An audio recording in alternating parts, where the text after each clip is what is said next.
everyone, Novels Wonderland here. Thank you all for the love and support you've shown me and the channel. I, Tohsaka Rin, will become a magic god in Type Moon.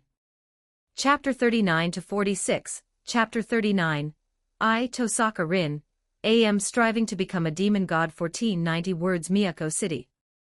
In Toko's Magecraft workshop, Garan Nodo, Alice, Toko, and Aoko were boredly playing cards, sticking paper strips on each other's faces as a penalty.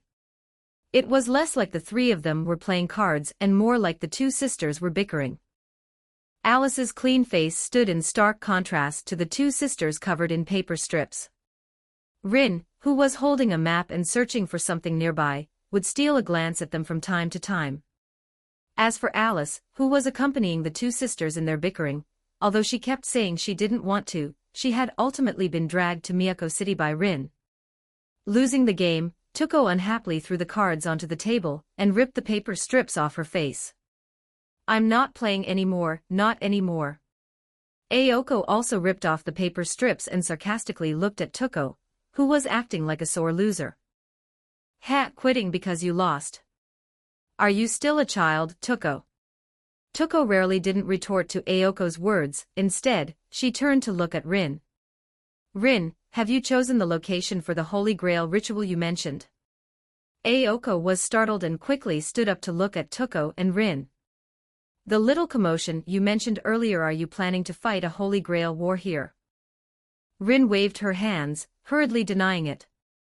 "No, Toko and I are just planning to see if we can trick one or two servants into coming down via the Holy Grail ritual. We never thought about holding a Holy Grail war. Even if we wanted to, that would require enough magical energy. Right now, we can't even manage the magical energy needed for a fake Holy Grail war." Aoko breathed a sigh of relief. "It's good that it's not a Holy Grail war, otherwise, you'd have to take the blame, right? Being seen as a troublesome fifth magus by the Mages Association." Aoko turned to look at Toko and glared at her. "Ha, this is where the famous Toko Aozaki, a caster of the crown who has been designated for sealing, resides. Why would I take the blame? If anyone does, it would be you. I just think that things like Holy Grail wars cause too much destruction." As she said this, Aoko tilted her head and looked at Rin. In the eyes of the world, the Holy Grail war was a magical ritual with immense destructive power, and this impression held by the public was exactly what Tohsaka Rin had caused during the Fourth War. As several fake Holy Grail wars had been held over the past few years, although they all chose to fight in private, the act of unrestrictedly draining ley lines to gather massive amounts of magical energy caused huge natural disasters in the places where the fake Holy Grail wars were held. Thus, the concept that the Holy Grail war equals destruction and disaster had formed throughout the mage world. Of course, Aoko wasn't telling the whole truth. As a magus who came to magic later in life, Aoko still held affection for Toko in her heart. She was indeed worried about the destruction brought by the Holy Grail war, but she was even more worried about her sister, Toko. The Mages Association was currently highly focused on global ley lines. Once a fake Holy Grail war was discovered, they would definitely dispatch cleanup squads. With the protection of Zelrich and herself, two magi, Tohsaka Rin didn't need to worry about the Mages Association's direct methods. Even if discovered holding a Holy Grail war, there wouldn't be much punishment. But if it were discovered that Toko was holding a Holy Grail war, her status as someone designated for sealing would definitely invite a siege from the Mages Association. If Aoko compromised, she would likely have to listen to the Mages Association's arrangements in the future. If she forcibly protected Toko, she would likely have to become an enemy of the Mages Association. To avoid falling into a dilemma, Aoko secretly made up her mind. If this girl Toko really intended to hold a Holy Grail war, she would do everything in her power to stop her. How could Toko not see through Aoko's thoughts? Toko didn't speak, just walked to Aoko's side and patted her shoulder. "Don't worry, Rin and I are only planning to trick one or two heroic spirits into coming for research, not to hold a Holy Grail war. Besides, can the Holy Grail war really help me fulfill my wish?" Toko turned her head in surprise, looking at Rin. The Holy Grail War was originally a magical ritual created by our Tohsaka family, the Meta family, and the Einsburn family in order to reach the root. Wait, you said a magical ritual? Yes, the Holy Grail War was created by the Einsburn family using the Winter Saintess, a homunculus modeled after the third magus of that time, who sacrificed herself. According to my ancestors' records, the Winter Saintess at that time could already be considered a magus. However, for some unknown reason, although the Winter Saintess possessed the third magic, she couldn't use it well. That's why, due to a series of events, the three families combined to create the Holy Grail. Aoko interjected at this point. Wait, Rin, the more you say, the more confused I get. You created the Holy Grail. The Holy Grail is a physical object, not a magical ritual. Rin grabbed her hair impatiently, looking at the two sisters. There are too many things to explain to you slowly later. Anyway, just know that the Holy Grail can help Toko realize her dream. Because the original purpose of the Holy Grail War was to summon servants, utilize the channels they have connecting to the root, and then use massive amounts of magical energy to stabilize those channels, thereby obtaining a path to the root. The theory currently circulating outside that the Holy Grail is an omnipotent wish-granting machine is just the result of a massive concentration of magical energy. Toko stared intently at Rin, suppressing the excitement in her heart, and asked Rin calmly. Rin, I don't believe that a mere month of getting along is enough for you to trust us this much and tell us such secrets. What do you want? As expected, I couldn't hide it from you, Toko. It's simple, the Holy Grail has been corrupted. The Holy Grail in Fuyuki City is now the Holy Grail of evil. Although I borrowed a servant last time to perform a great mage craft from the Age of Gods and sealed all the world's evils, the sealing magical energy might dissipate in less than 10 years, and the Holy Grail War will unfold again. I hope to completely resolve all the world's evils and dismantle the main body of the Holy Grail, the Greater Grail, at that time. If you need it, Toko, I can dismantle it after you use the Holy Grail. So, Toko, Alice, Aoko, are you willing to help me? Is the enemy very strong? With your talent, you'll be able to reach the crown rank in a few years, right? There are only two confirmed enemies. One is all the world's evils, and the other is the founder of the Meta family, who created the Holy Grail together with our Tohsaka family. He was a magus of color rank 200 years ago. Last Holy Grail War, I thought I had eliminated him, but I went back to check the seal a year ago, and found someone secretly corroding the seal. After some investigation, I found that the old monster is still alive. And in the next Holy Grail War, I'm afraid it won't just be the Mages Association, all sorts of monsters and demons will come out, right? Hearing Rin's explanation, Aoko laughed out loud, walked over to Rin, and punched her hard on the head. Rin, if you need help, just say it. If you dare to do this again next time, I'll hang you up and beat you. Rin covered her head with teary eyes, squatted on the ground, and hurriedly shook her head. I won't dare next time. Aoko, are your fists made of iron? It hurts so much that tears came out. Toko also quietly squatted behind Rin at this moment, grabbed Rin's cheeks, and started rubbing them frantically. Aoko, no need to wait for next time. Today, I'm going to let this little girl know the power of Toko Aozaki. Toko, hope you enjoy this fanfiction. If you do, and would like to read the next 30 chapters in advance, please do check out my Patreon. com/TLScarlet. Also don't forget to give me a power stone, if you do like this fiction. Your support really motivates me to continue doing my best in translating, thanks. Chapter 40, I, Tohsaka Rin, am on the path of growth. 1387 words. Many days had passed since the talk at Church of Null. Kirie Kotomine was carrying luggage, walking slowly down the street with Colin and Shiro Kotomine. Colin, Kirie Kotomine's daughter, had returned to Europe with Kotomine Rise after the Holy Grail War. Kirie Kotomine, whose inner emptiness had been filled, chose to bring Colin to the Fuyuki church to care for her along with his adopted son, Shiro Kotomine. After returning to Fuyuki City this time, during the few days Kirie Kotomine spent accompanying his daughter, and adopted son, someone happened to bring a person possessed by an evil spirit to the church seeking help. Kirai Kotomine, preparing to exorcise the spirit as usual, suddenly heard an exclamation from Colin. The possessing evil spirit actually voluntarily left the body and flew towards Colin.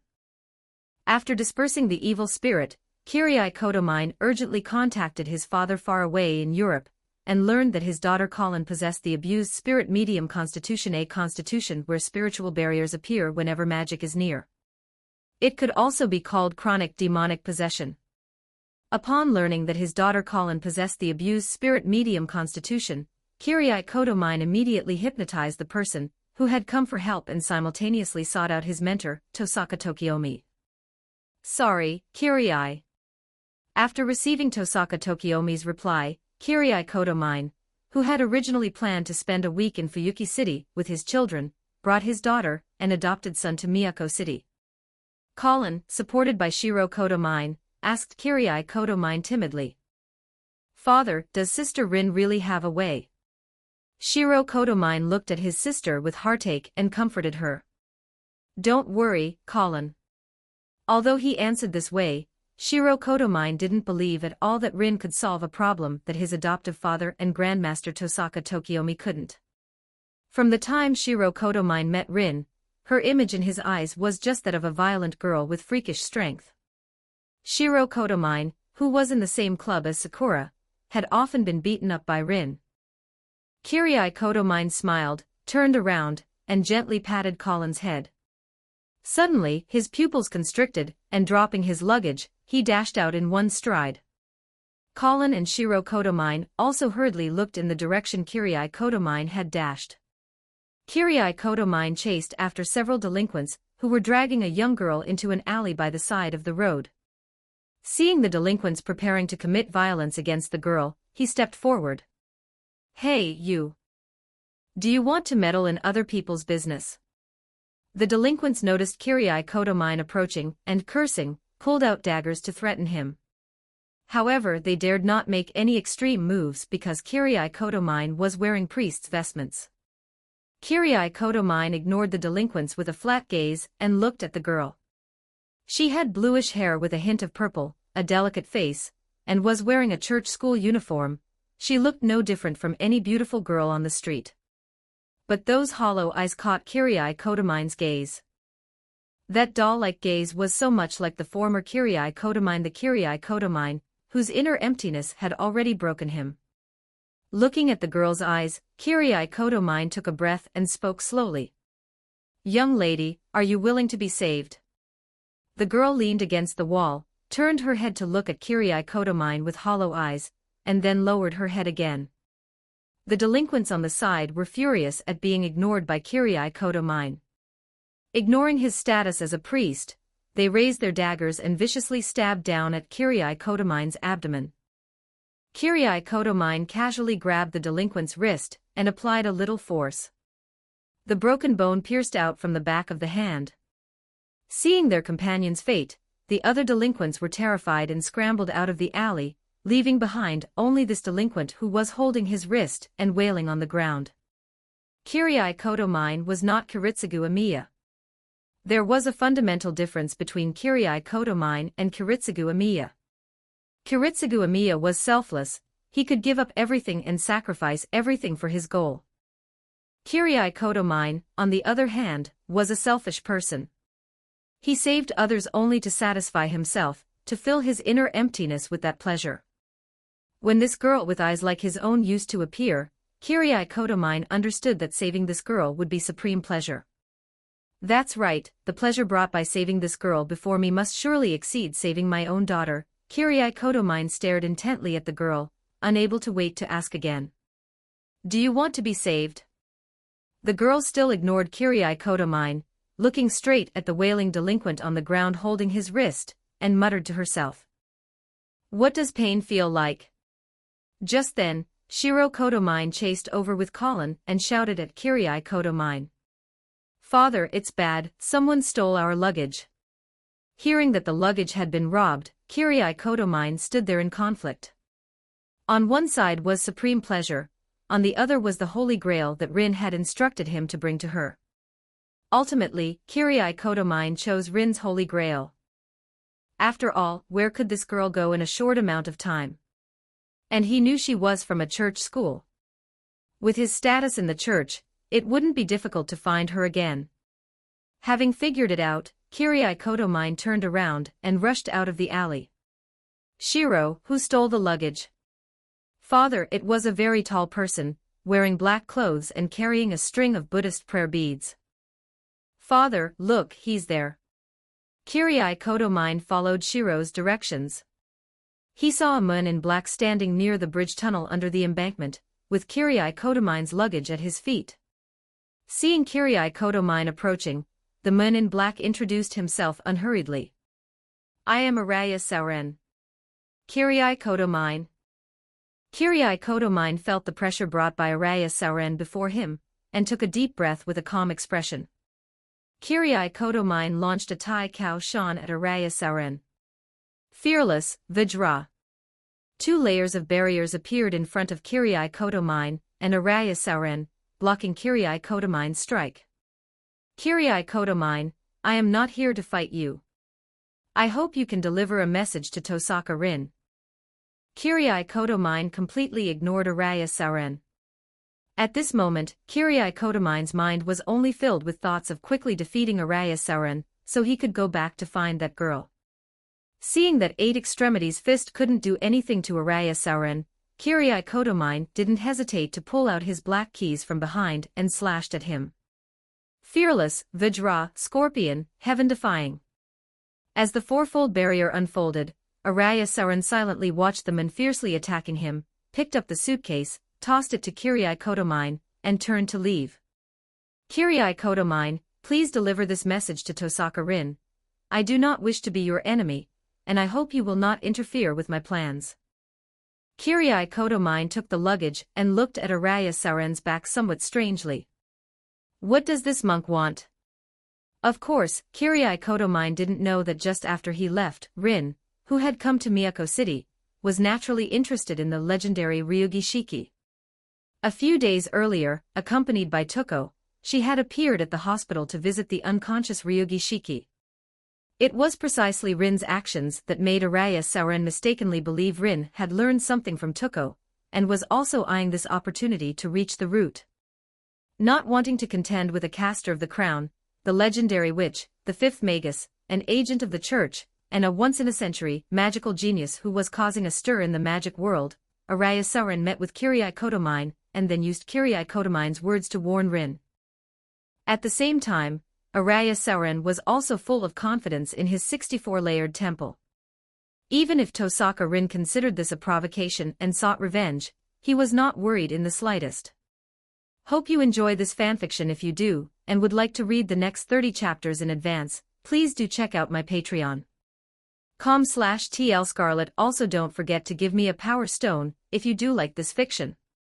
Your support really motivates me to continue doing my best in translating, thanks. Chapter 41. Chapter 41. My Tohsaka Rin on the Path of Growth. 1297 words. Rin took the Holy Grail from Kirai Kotomine, a look of puzzled surprise on her face. It was indeed beyond Rin's expectation that Araya Sauren, this monk, who had lived for over 200 years, would jump out at this moment. It was only January 1998, a full 5 months, until Ryugi Shiki's awakening in the Kara no Kyukai story. Rin never thought that guy, Araya Sauren, would appear almost half a year early just because Rin, out of curiosity, had once briefly interacted with the unconscious Ryugi Shiki. Rin bit her thumbnail, pondering Araya Sauren's intention. Why did that guy, Araya Sauren, show up so early? Unable to figure it out, Rin frustratingly hugged her head, and let out a wail. Forget it, I won't think about it. If Araya Sauren doesn't want me to contact Ryugi Shiki, then I'll specifically go contact her. Just then, Tuko walked over to Rin and pressing on Rin's head, said, Rin, don't go near Ryugi Shiki. She's sweet poison to a magus. Don't you understand what the Ryugi family represents? Of course, Rin understood, even the existence of the root itself. It was precisely because of the root's existence that Rin only dared to secretly visit Ryugi Shiki once, not even planning to intervene in the Kara no Kyukai plot, for fear that the root would discover her, an outsider. Toko, I know, I just don't like that guy Araya Sauren, daring to threaten me. Toko shook her head, withdrew her hand, and returned to the sofa, continuing to play Chinese checkers with Aoko and Alice. Rin carefully recalled the various details of the original work, then her eyes suddenly lit up. Staring at the Holy Grail in her hand, a sinister smile appeared at the corner of her mouth. Servant Shiki, a servant who appeared in a future human history event, the Kara no Kyukai singularity. Although Servant Shiki was an exception born from a singularity due to a future human history event, didn't this just prove that Ryugi Shiki, this individual, actually possessed the potential to become a servant? Since she and Toko were already planning to use the Holy Grail ritual to research and create a blank spirit origin, why not change the plan, and directly bestow this spirit origin upon Ryugi Shiki through the Holy Grail ritual to create a servant Shiki? At that time, that monk's face would surely be a sight to behold. Thinking of this, Rin eagerly shouted at Toko. Toko looked at Rin, who was excited and had a mischievous smile on her face, and felt a headache coming on. In the past month of interacting with Rin, whenever Rin made that expression, someone was always going to have bad luck, either herself or Aoko, but more often it was those mercenaries. Now, seeing this expression again, she wondered what new mischievous idea this little devil had come up with. Fearing it would be her turn for bad luck, Toko asked cautiously. Rin, what wicked idea have you come up with? Who's going to be unlucky this time? Aoko also turned her head warily at this moment, standing up in a posture ready to flee, planning to run away immediately upon hearing her name. Rin looked at the two sisters, veins throbbing on her forehead, and said exasperatedly, "What are you two doing? What kind of image do I have in your eyes? A little devil." That was Toko. A walking natural disaster. That was Aoko. Upon hearing their retorts, Rin felt like an arrow had pierced her heart. She clutched her chest and, with a leap, pounced into Alice's arms on the sofa. Look at them too. At this moment, even Alice couldn't help but tilt her head and say to Rin, "Troublesome." Rin was completely defeated. Colin and Shiro Kotomine, who were behind Kirai Kotomine, had been uneasy since entering and seeing the legendary caster of the crown, the fairy tale witch, and the fifth magus. Now, seeing these legendary figures act no different from ordinary people, they finally let go of their apprehension and smiled happily. After some playful banter, Rin finally put on a serious expression and slowly laid out her entire plan to Toko. Toko rubbed her chin, thought for a moment, then asked Rin, "How can you be sure that Ryugi Shiki can withstand that spirit origin?" "As far as I know, that young lady is just an ordinary person with good swordsmanship, right?" Rin originally wanted to retort that Toko called Ryugi Shiki an ordinary person who only knew swordsmanship, but then she thought that indeed, among the people present, except for Colin and Shiro Kotomine, Ryugi Shiki, who currently didn't have the mystic eyes of death perception, did appear to be an ordinary person in the eyes of the others. "Toko, you just told me what the Ryugi family represents, don't you understand? You should have understood when we went to the hospital to observe Ryugi Shiki." Indeed, we all checked Ryugi Shiki with magic at the time. Could it be? You mean the Ryugi family has succeeded? Then Rin, I understand why Araya Sauren, my old classmate, warned you not to get close to Ryugi Shiki. If I were Araya Sauren and intended to use this method, I would certainly see you as the biggest threat. Rin looked at Toko, who had figured it out, and said eagerly, "Then, Toko, are you willing to execute this plan with me and properly trick your old classmate?" Toko showed a wicked smile on her face. "If that's the case, I'd also like to see if my old classmate can show other expressions on his face." Aoko looked at the two of them in confusion and asked, "What are you two talking about?" For Aoko, a half-baked newcomer, Rin and Toko's conversation left her completely bewildered. Alice looked at the confused Aoko, shook her head, and explained to Aoko, "The Ryugi family, this demon-slaying family, tries to create an omnipotent being by putting multiple personalities into the same body. In magical terms, this means creating a person who can connect to the root." Rin and Toko seem to believe that the Ryugi family has succeeded, and the result is Ryugi Shiki. And that Magus, Araya Sauron, seems to want to seize this achievement, which is why he sees Rin as a threat and issued a warning. Now Tuko and Rin plan to trick Araya Sauron, that's all. Ayako suddenly understood, and eagerly asked Rin, "Hey, Rin, I'm also very interested in Tuko's old classmate. I want to join too, you absolutely have to bring me along this time." Looking at the excited Ayako, and the mischievously smiling Tuko, Rin clenched her small fists. "Araya Sauron, you old monk, you dared to threaten me. Let's see how you'll die this time." "Okay, Ayako, no problem." Alice, with a bland look, glanced at her three mischievous friends, then, with a slight blush, extended a finger and poked Rin's cheek. Rin felt her cheek being touched, turned her head, and looked at Alice, whose face was calm but whose blush and longing eyes betrayed her. Suddenly understanding, she reached out to Alice. "Alice, you come along too." Alice reached out and placed her hand on Rin's, feeling Tuko and Ayoko's half-smiling gazes, and turned her head away. "Rin invited me, it's not like I wanted to be with you guys, hope you enjoy this fanfiction. If you do, and would like to read the next 30 chapters in advance, please do check out my Patreon. com/TLScarlet. Also don't forget to give me a power stone, if you do like this fiction. Your support really motivates me to continue doing my best in translating, thanks." Chapter 42.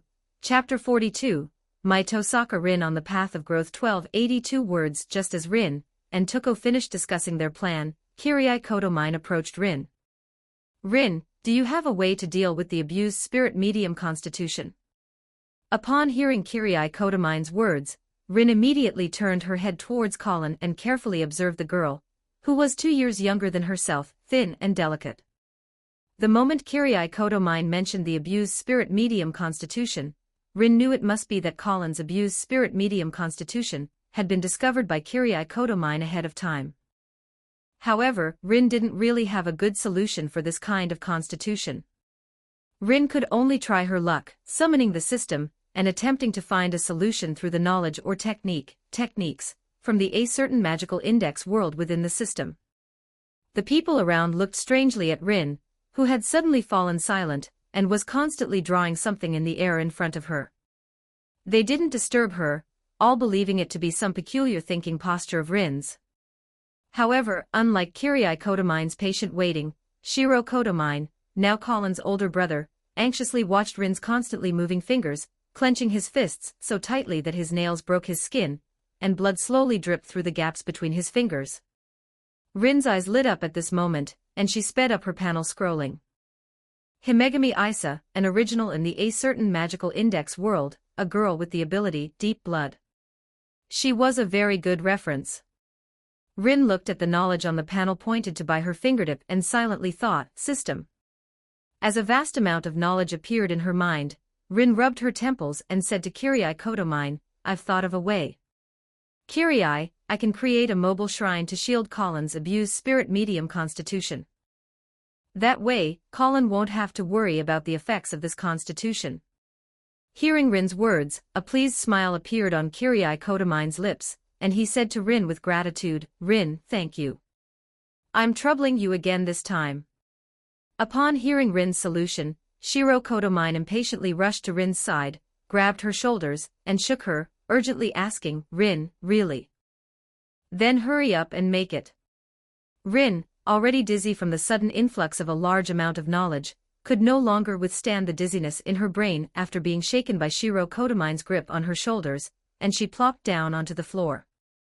Alice frowned, squatted down, and supported Rin with her right hand, casting a cold gaze at Shiro Kotomine. Her left hand unconsciously slipped into her pocket, gripping a mystic code. Just then, Alice felt her sleeve being tugged. She quickly lowered her head, looked at Rin, who was slightly shaking her head, and asked, "Rin, are you all right?" "Alice, I'm fine. Please help me up." Shiro Kotomine, who was at a loss when Rin suddenly fell, then felt a chill rush from his feet to his head after being glared at by Alice. "Rin, I'm sorry, I didn't know I..." Rin stood up with Alice's help and waved her hand at Shiro Kotomine. It's okay, I just overused my brain and felt a bit dizzy. I understand you're worried about Colin and didn't mean it. I just need to rest for a while, Shiro. I just came up with an idea. The actual implementation still needs research, so rushing won't help. But you knocking me over, I won't just let that slide. Shiro, think carefully about how to compensate me. Toko also came to Rin's side, curiously looking at Rin. In just over 10 seconds, Rin had become so exhausted from mental exertion that she couldn't even stand steadily. Rin, do you know what I want to do right now? I kind of want to dissect you, you monster. Ayoko happened to walk over with Toko, and upon hearing Toko's words, she slapped Toko's backside. Toko, shut up. Toko turned her head and glared fiercely at Ayoko, who stared back, not to be outdone. Rin watched the two sisters start again and quietly said to Alice, "They're at it again, Alice. Please help me to the sofa, I need to rest for a bit." After helping Rin to the sofa, Alice expressionlessly turned around, walked over to Toko and Ayoko, grabbed both their ears, and dragged them upstairs. "Ah, Alice, slow down, it's going to break." Colin waited until Alice had dragged Ayoko and Toko away by their ears, then slowly walked over to Rin, who was lying on the sofa. She gave Rin a smile, and with Colin's delicate little face, Rin couldn't help but look at Colin in admiration. "Big sister Rin, thank you." After speaking, Colin stood on tiptoes, bent down, and lightly kissed Rin's cheek, then, blushing like a little bunny, she hopped and skipped, pulling Shiro Kotomine out of the room. Rin lay on the sofa, blankly touching the cheek Colin had kissed. Just then, Kirie Kotomine walked over to Rin's side. "Rin, I found a worthy target to save today, so I might be leaving here for a few days. I'll trouble you to look after Colin and Shiro during that time." Rin looked at Kirie Kotomine with a hint of doubt. Kirie Kotomine was a moon Rin had never been able to see through. Rin initially approached Kirie Kotomine with murderous intent, but as time went on, Rin learned more and more about this moon and gradually began to treat Kirie Kotomine as her tool.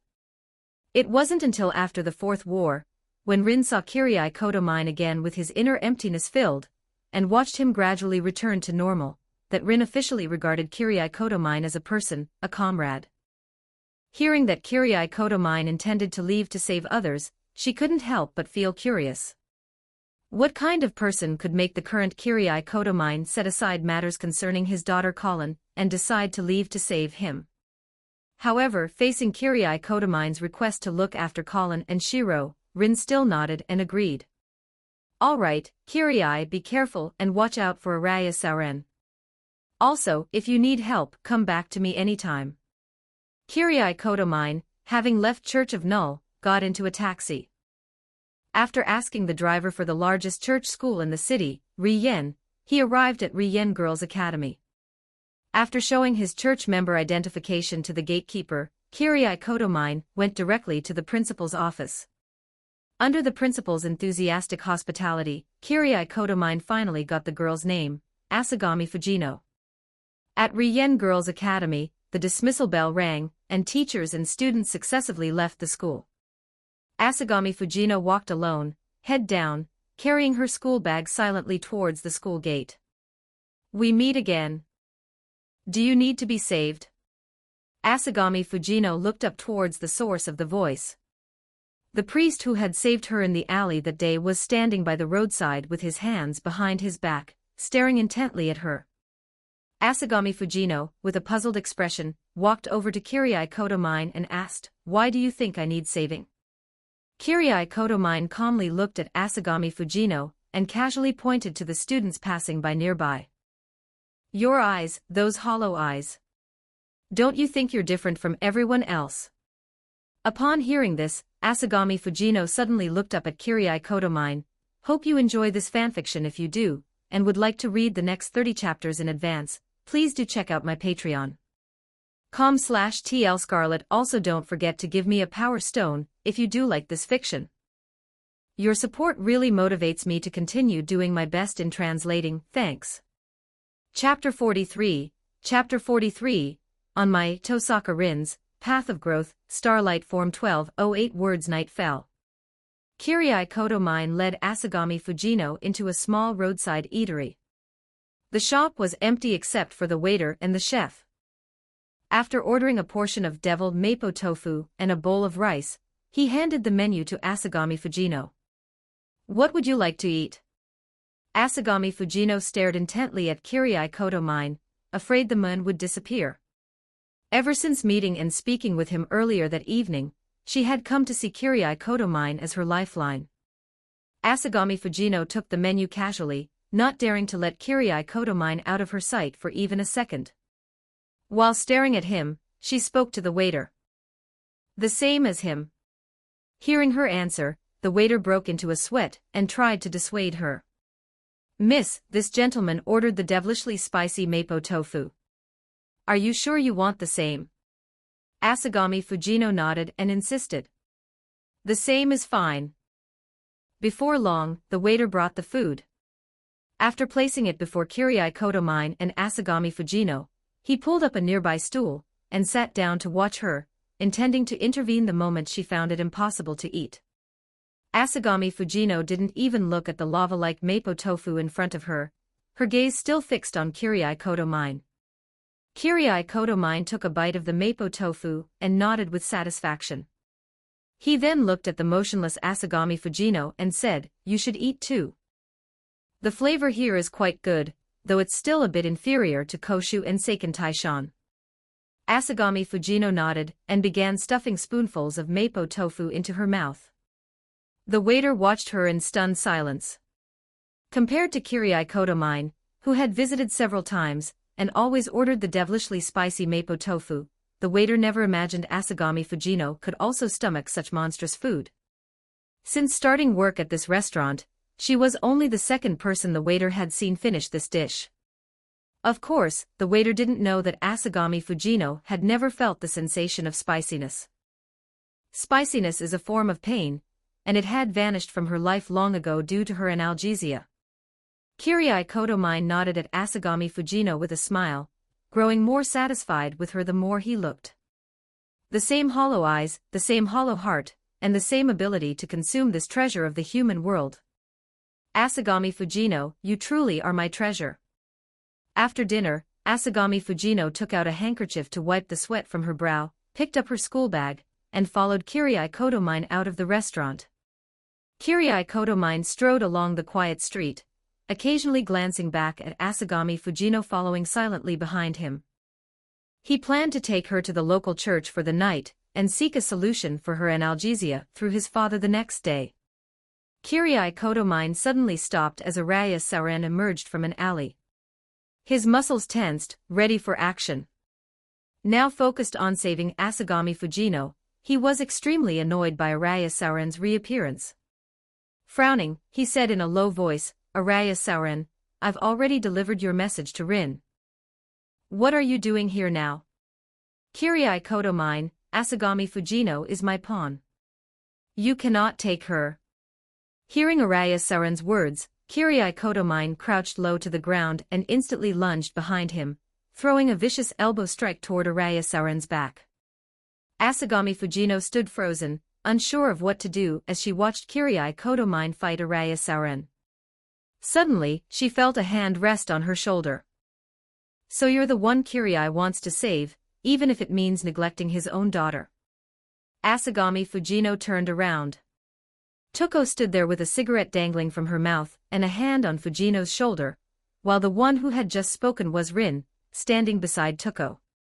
Curious about the person Kirai would save over his own daughter, Rin had sent out familiars to follow him after he left. When night fell, her familiars discovered Araya Sauren near Kirai. Suspecting Araya Sauren was up to another scheme, Rin had hurriedly dragged Toko along. When Asagami Fujino turned around, Rin's lip couldn't help but twitch. She certainly knew Asagami Fujino's famous name, but she never imagined Kirai Kotomine would end up involved with her. "The wind fanned by my little butterfly wings is way too strong," Rin thought to herself.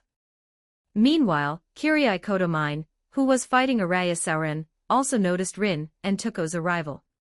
He stepped back to disengage from Araya Sauron and asked Rin, "Rin, why are you here?" "Oh, I detected that monk's magical energy. Tuko and I were nearby, so we came to take a look. I didn't expect to run into you." "All right, Kirai, leave the rest to me. I have a score to settle with this monk."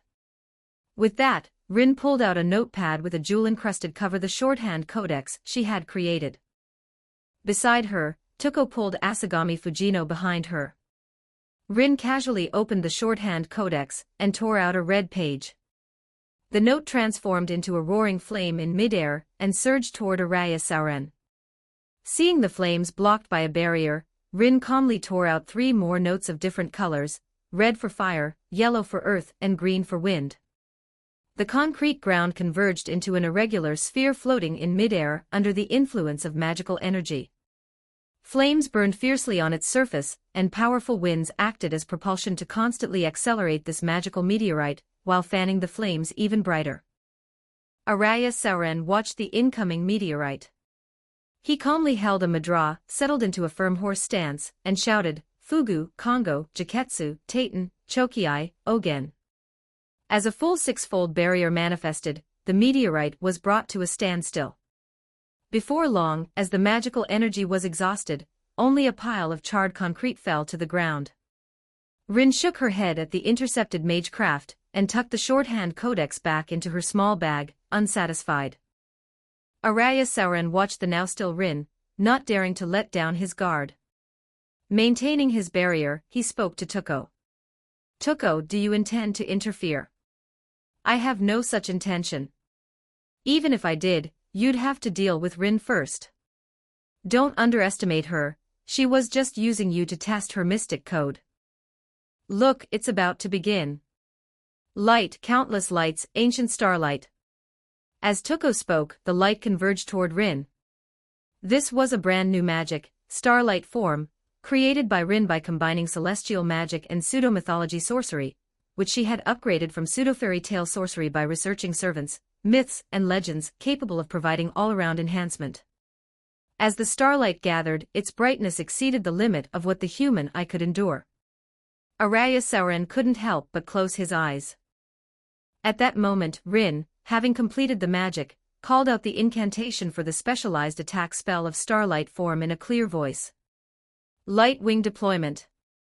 Hope you enjoy this fanfiction. If you do, and would like to read the next 30 chapters in advance, please do check out my Patreon.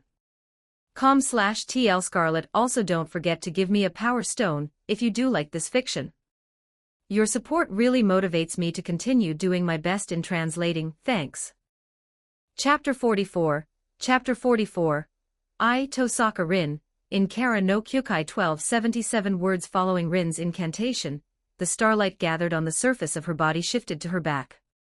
From her spine, ribbons of starlight emerged one after another, forming massive wings. Then, from the various tips of the wings, they changed direction and extended infinitely, shooting countless beams of light toward Araya Sauron. The starlight disintegrated everything in its path, the air, the ground, and shone directly onto Araya Sauron's barrier. Under such an attack, his 6-fold barrier resisted for only a few seconds before shattering, followed by Araya Sauron's body. As the light faded, Asagami Fujino rubbed her eyes and looked closely. Rin was now draped in a veil of starlight, with wings made of hundreds of starlight ribbons behind her. As the ribbons pulsed, she floated gracefully about 1 meter above the ground, looking just like a goddess from mythology. Asagami Fujino watched the goddess like Rin with obsession, ripples finally forming in her hollow heart. Rin slowly ceased the release of her magical energy and dispersed the starlight. She landed on the ground as light as a feather, looking at the earth decomposed by her sorcery, and the riddled body of Araya Sauron. She raised her hands and looked at them in disbelief. Did I really do this? Using her starlight form for the first time, Tohsaka Rin truly hadn't expected this sorcery she had envisioned to be so powerful. Now, with the starlight form, Rin could likely hold her own even against a combat-oriented magus of the brand rank. While Rin was reflecting on her starlight form, Tuko walked over to Araya Sauron. Squatting down for a brief inspection, she realized this wasn't Araya Saren's original body. Toko roughly inserted her finger into the wound on the corpse's head, then held her brain matter-stained finger before her eyes for a detailed observation, understanding everything. Then Toko turned toward Rin and spoke. Rin, this isn't my old classmate. This should be a double he was operating. Toko then showed her brain-stained finger to Rin. See, this brain matter clearly belongs to two people, and my old classmate happens to be an expert in transferring consciousness through brain matter. Rin looked at the brain matter on Toko's hand with disgust, covering her small mouth and gagging. Toko, don't show me such disgusting things. Toko shook her head. When did I start forgetting that Rin is actually still just a young girl? She then wiped her brain-stained finger on the corpse's clothes. At that moment, Kirai Kotomine approached Rin's side, bringing Asagami Fujino with him. Rin, I plan to take Asagami Fujino to the church now. Do you need me to cover up what happened here? Rin looked at the street destroyed by her sorcery, and nodded to Kirai Kotomine. Then I'll leave it to you, Kirai. Colin and Shiro will be in your care for the time being as well. Church of Null. In the room assigned to Colin and Shiro, Colin was currently sitting on the edge of the bed, mocking her brother with her sharp tongue. Stupid Oni-chan, do you have any idea how foolish your behavior was this afternoon? If you had made them angry back then, we would probably be corpses by now. In fact, Kirai might have been the first to move against us. Do you understand, you stupid Oni-chan? Shiro Kotomine scratched his head awkwardly and said sheepishly. Well, Colin, that can't be right. Why would father move against us? And even though Rin is a violent girl, she wouldn't go as far as killing people. Colin rolled her eyes at Shiro Kotomine in exasperation, feeling despair toward this naive idiot, who had only just begun to touch the world of magi. Stupid Oni-chan, we are in the Magus world, not the world of ordinary people. Have you forgotten the Fuyuki Great Earthquake 4 years ago? Shiro Kotomine's pupils shrank. How could he forget? The soaring flames, the flowing black mud, the fleeing crowds, his home turned to ruins, and his biological parents lying dead at his feet. Shiro Kotomine clenched his fists. Was that caused by magi? Looking at Shiro's bloodshot eyes, Colin hopped off the bed, walked up to him, and flicked his forehead hard. Seeing Shiro snap out of his memories, she nodded in satisfaction. Yes, that's right. And the ones who caused it were our acquaintances. But, stupid Oni-chan, do you really want to know? Shiro Kotomine looked up at Colin and nodded.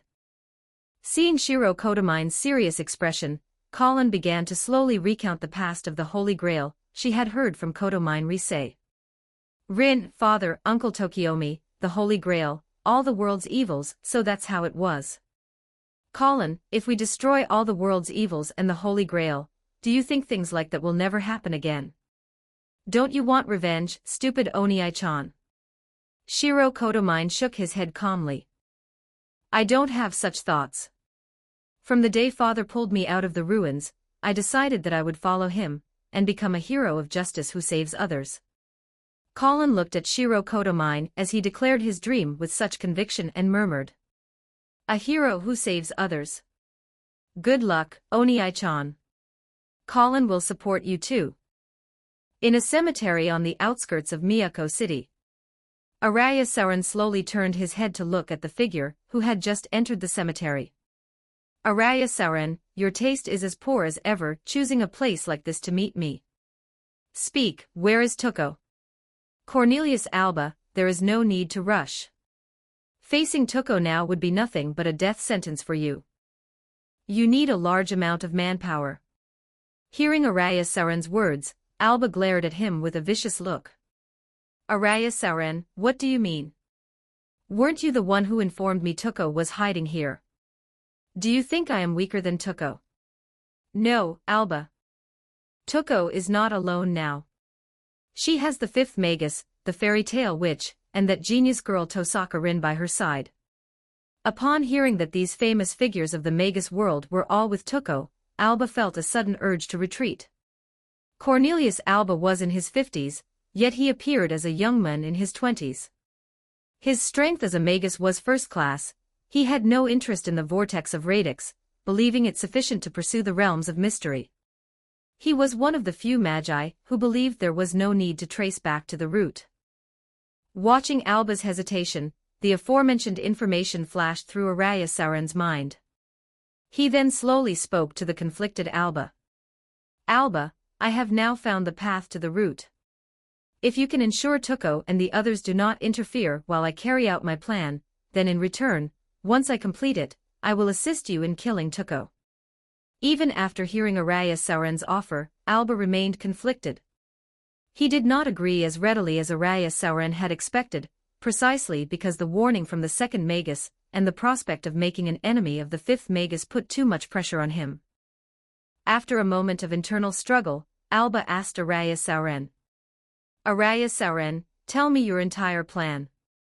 I must be certain of it before I can make a decision. Hope you enjoy this fanfiction. If you do, and would like to read the next 30 chapters in advance, please do check out my Patreon. com/TLScarlet. Also don't forget to give me a power stone, if you do like this fiction. Your support really motivates me to continue doing my best in translating. Thanks. Chapter 45. Chapter 45. I, Tohsaka Rin, in Kara no Kyukai 1432 words. The Holy Grail War, or rather, the Great Deceiver War, is a ritual that condenses a massive amount of magical energy to create an omnipotent wish-granting machine, deceiving heroic spirits who left regrets in life to descend as clones and fight for it. Church of Null. Rin was currently focusing all her attention on researching how to use as little magical energy as possible to deceive a servant into descending for the shabby Holy Grail War she and Tuko were planning. Indeed, it was shabby. It lacked the grand ceremonies and the frantic siphoning of magical energy from ley lines found in other pseudo-Holy Grail wars, and it didn't have the mature system or the support of the third magic like a legitimate Holy Grail war. All it had was a broken cup left over from the fourth war, and a few magi looking to trick a servant. Just as Rin had a flash of inspiration, that familiar feeling of being watched came from outside the window again. For some unknown reason, a large number of magi had openly arrived in Miyako City over the past few days, and they occasionally ran to the outside of Church of Null to peek inside. They couldn't be driven away or wiped out. Rin irritably threw down her pen and went to the window in a huff. She pulled out a handful of gems, chanted a jewel spell, and then fired a succession of jewel magic bullets at the floor of the opposite building where the spying was coming from. Tuko, who had received payment from Rin, had already sold the gems and squandered the money half a month ago. Now back in her shabby state, Tuko trembled with heartache as she watched the spendthrift Rin. Rin, if you don't want them, give them to me.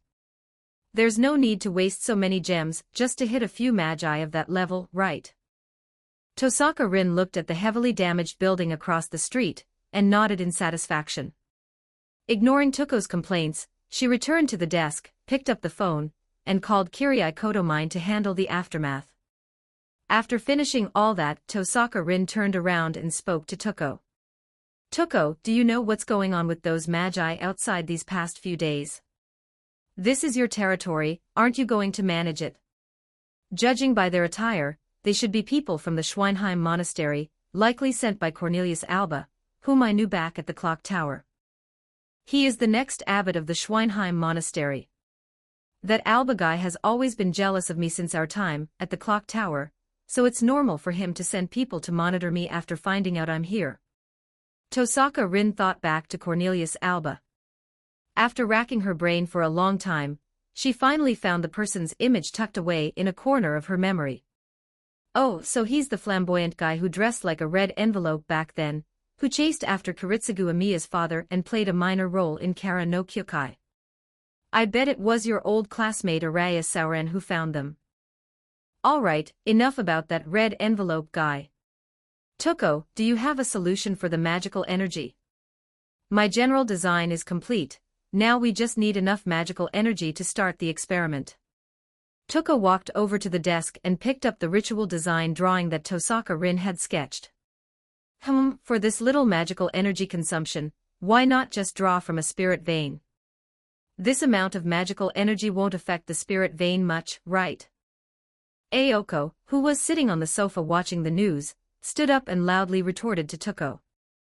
We agreed before that we wouldn't draw from the spirit veins. Most spirit veins globally are under the surveillance of the Mages Association. Drawing from them will only cause greater trouble. Toko put down the ritual design drawing and turned to look at Aoko. Didn't you say most? Aren't there some that aren't monitored? We can just go there. Heh, those spirit veins are either controlled by dead apostles or located in places inaccessible to humans. The only one you could potentially reach is on that continent across the ocean, but do you dare go there? As soon as Toko heard about that magical continent, she shivered and quickly shook her head. So spirit veins are out of the question. Although it's a bit troublesome, this is the only way. Tohsaka Rin, capture those guys outside and turn them into magical energy sources to provide power for the ritual.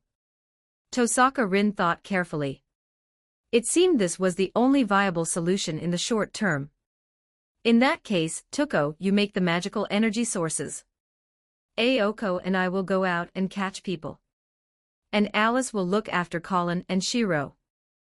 Aoko stood aside, crossing her arms, indicating she had no issues. Alice also nodded slowly. Only Toko looked troubled, smiling awkwardly as she spoke to Tohsaka Rin. Tohsaka Rin, I have a small difficulty right now that I need your help to solve. Tohsaka Rin looked at Toko curiously, wondering what her difficulty could be. Of course Toko had difficulties, she was broke. Due to her extravagant spending, her daily food relied on Tohsaka Rin and Alice purchasing it. Without them, Toko would probably have starved to death and gone through several replacement bodies by now. Tohsaka Rin, I currently lack the funds to purchase the materials and equipment needed to make the magical energy sources. Miss of the Tohsaka family, how about lending some support? Tohsaka Rin stared blankly at Toko, never having expected this particular difficulty. But when it came to money, Tohsaka Rin also got a headache. Once magic was involved, the required funds were always substantial. Although the Tohsaka family had accumulated a considerable fortune under Tohsaka Tokiomi's management, it wouldn't be hard for Tohsaka Rin to ask Tohsaka Tokiomi for a few million US. However, having already taken a batch of gems worth $10 million from Tohsaka Tokiomi just a month ago, Tohsaka Rin was truly too embarrassed to ask Tohsaka Tokiomi again. At this moment, Alice, who was nearby, noticed Tohsaka Rin's awkwardness and asked Toko. Toko, how much do you need? When Toko saw Alice speak up, her eyes shone with golden light. How could I forget? There's another miss here. Alice Kwanji, the daughter of the Kwanji group, isn't she rich too? No, I can't let go of the wool on Alice's sheep either. I'll ask for 10 times the amount. Toko, having made her decision internally, smiled awkwardly at Alice and rattled off a long list of materials and their prices. Alice frowned impatiently, watching Toko ceaselessly list materials and prices. Just tell me the total amount, Toko. Alice, no more than $30 million will do the trick. Aoko looked at Toko's nervous expression, and the 3 unnatural fingers she held up, and secretly nodded. It was obvious that Toko had inflated the price. Aoko, who was also not wealthy, decided not to expose Toko's trickery, but instead planned to ask Toko for a cut once she got the money. Alice nodded readily, pulled a bankbook from her pocket, handed it to Toko, and then spoke. Toko, take the bankbook and withdraw the money yourself. Toko saw the bankbook and her eyes, which had been glowing with golden light, now looked like dollar symbols. She carefully accepted the bankbook and nodded. Tohsaka Rin, Alice, I'll go withdraw the money now. I'll leave the capture work to you. Aoko watched Toko hurriedly heading outside and quickly shouted. Toko, it's not safe outside right now. I'm coming with you. Toko turned around, saw the threatening look in Aoko's eyes, and not daring to object, reluctantly nodded in agreement. After the Aozaki sisters left, the 2 young ladies remaining at the scene were merely surprised that the sisters weren't fighting today. Aoko, who followed Toko downstairs, stopped her in the stairwell, gesturing with her left index finger and thumb as she spoke. Toko, if you don't want me to spill the beans, I need a piece of this pie. Hope you enjoy this fanfiction. If you do, and would like to read the next 30 chapters in advance, please do check out my Patreon. com/TLScarlet. Also don't forget to give me a power stone, if you do like this fiction. Your support really motivates me to continue doing my best in translating, thanks. Chapter 46, Tohsaka Rin in Kara no Kyokai da Vinci. 1339 words inside the abandoned building. A magus was fiercely sent flying by Tohsaka Rin's iron fist, slamming heavily into the wall. He then slowly slid down the wall to the floor, like a scroll hanging on a wall. Tohsaka Rin, who naturally possessed exceptional talent for combat, had, after years of practicing 8 extremities fist, reached the stage of Huajin, internalized power, if one had to describe it. Although Tohsaka Rin was still young, meaning her strength was inferior to that of an adult, the boost from her superb reinforcement magic allowed her to penetrate the temporary base set up by the magi of the Schweinheim Monastery in Miyako City using only the 8 extremities fist. On the other side, Aoko executed a high kick, knocking down a magus. Numerous magic circles emanated from her right fist, and then a large amount of blue light blasted backward from her elbow area. Star Mine, Starbow. 5th Magus. A rocket thruster. The group of magi only had time to gasp in astonishment before Aoko's fist slammed heavily into the ground. The immense power caused the entire abandoned building to tremble. Splintered stones were flung up, hitting and sending the magi flying. The magi who were sent flying and fell to the ground then dropped to the next floor as the floorboards shattered. After casually knocking away a few magi, Tohsaka Rin suddenly sensed astonishing magical energy coming from the other side of the wall behind her.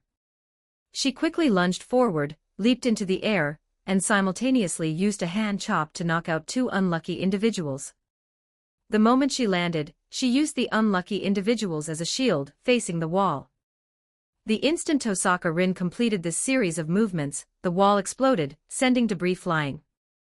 A stream of blue magical energy grazed past Tohsaka Rin, piercing through several walls and rushing out of the building. Tohsaka Rin pushed aside the unlucky individuals she had used as a shield, waved away the dust, and complained to Aoko in the next room through the large hole in the wall. Aoko, what are you doing? Do you know you almost hit me just now? Aoko looked at Tohsaka Rin somewhat awkwardly and laughed sheepishly. Well, I didn't hit you, did I?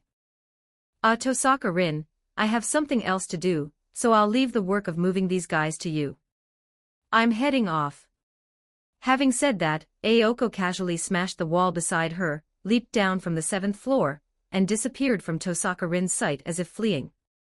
Tohsaka Rin sighed, helplessly covering her forehead. Then she pulled out her phone, which was covered with Sakura's stickers, and called Kirai Kodo mine. Kirai, I'll have to trouble you again this time. After leaving, Aoko navigated the complex alleyways, twisting and turning, and soon arrived at Miyako City's prosperous commercial street. Happily, she pulled a bank card from her pocket, kissed it excitedly, and started her grand shopping spree while humming a tune. The rooftop of Church of Null. Aoko, who had finished a day of shopping, cheerfully humming a tune, was the last to arrive at the ritual site. At this moment, Tohsaka Rin had already drawn the magic array for summoning a servant on the ground. In the room downstairs, the more than 50 magi captured today were individually submerged in equipment resembling life support devices along the edges of the room. Their magical energy was continuously extracted into the magic array on the floor. These arrays were connected one by one through complex routes, gathering the magical energy onto the Holy Grail at the center. On the rooftop at this moment, Tohsaka Rin was nervously watching the time displayed on her phone. Just 5 minutes before midnight, Tohsaka Rin nodded toward Toko, who was standing nearby. Toko, understanding the cue, walked to the edge of the rooftop, and moved the spare body she had created for herself to the center of the summoning magic array. At the same time, Tohsaka Rin took out a painting from nearby and placed it beside the magic array. Aoko saw the painting Tohsaka Rin had produced, and asked her in surprise. Tohsaka Rin, isn't this Da Vinci's Adoration of the Magi, that was borrowed for the exhibition at the Miyako City Museum? How do you have it? Oh, I went this afternoon and borrowed it. Don't worry, I left a substitute. We can return it once we're done. Meanwhile, inside the Miyako City Museum, the heavily protected spot where the world-famous painting Adoration of the Magi should have been placed was currently replaced by a casual sketch by Tohsaka Rin. As the clock struck midnight, Tohsaka Rin approached the summoning array and began chanting. The summoning array grew brighter with Tohsaka Rin's chant. When the light dissipated, Tuko's spare body in the center of the summoning array began to change. Its hair grew longer and its color changed from orange to brown. After the series of changes concluded, the servant, who had possessed Tuko's spare body, slowly stood up. Pleased to meet you. Servant Leonardo da Vinci. That's right, master, I am your very own versatile genius. Aoko looked at da Vinci before her and said in surprise. Tohsaka Rin, I thought you took that painting to summon one of the three magi in it. Why did da Vinci appear? Da Vinci is a woman. Also, why would da Vinci become a servant? Aren't servants ancient heroes? What kind of hero is this guy? Tohsaka Rin shrugged at Aoko's questions. Ah, Aoko, doesn't her appearance look familiar to you? With things like servants, let alone da Vinci, even some writers have become servants. Just get used to it. After observing da Vinci's face closely for a while, Aoko exclaimed in surprise. Mona Lisa. Da Vinci looked at Tohsaka Rin and Aoko, who were discussing her, tilted her head in confusion, and spoke to Aoko with a cute expression. Ah, you noticed. And doesn't this young lady think I look absolutely adorable like this? Saying this, da Vinci tilted her head, and held up a peace sign in front of her eye, acting cute toward Aoko. Aoko looked at the cross-dressing master in front of her. No, this wasn't cross-dressing anymore, and clutched her chest. I was actually moved by cuteness. After acting cute toward Aoko, da Vinci turned her head to survey the surroundings, taking in Alice and Tuko on the rooftop as well, before asking Tohsaka Rin. Master, are you planning to research servants? Tohsaka Rin nodded, looking at da Vinci with a hint of admiration. As expected of the versatile genius, she reached the correct conclusion just by observing casually. Da Vinci, you don't need to call me master, just call me Tohsaka Rin. That's right, since you've figured it out, there's no need to hide it from you. Our goal is indeed to research servants. Upon hearing Tohsaka Rin admit that the purpose of summoning her was to research her, da Vinci shrugged and spread her hands helplessly. All right, Tohsaka Rin, you were very prepared. Summoned in this state, I have no noble phantasm, and my abilities are restricted by this body. It seems I can't resist. So, Tohsaka Rin, may I make a request? Of course you can. Then I hope I can join you in the research. Of course you can. By choosing to summon you, da Vinci, we originally hoped that you, as the versatile genius, could assist us in our research. Your request is absolutely fine. Da Vinci gave Tohsaka Rin a frustrated look and complained to her. Did I just sell myself and then help you count the money? Hope you enjoy this fanfiction. If you do, and would like to read the next 30 chapters in advance, please do check out my Patreon.com/TLScarlet. Also don't forget to give me a power stone, if you do like this fiction. Your support really motivates me to continue doing my best in translating. Thanks. Don't forget to like and subscribe to Novels Wonderland.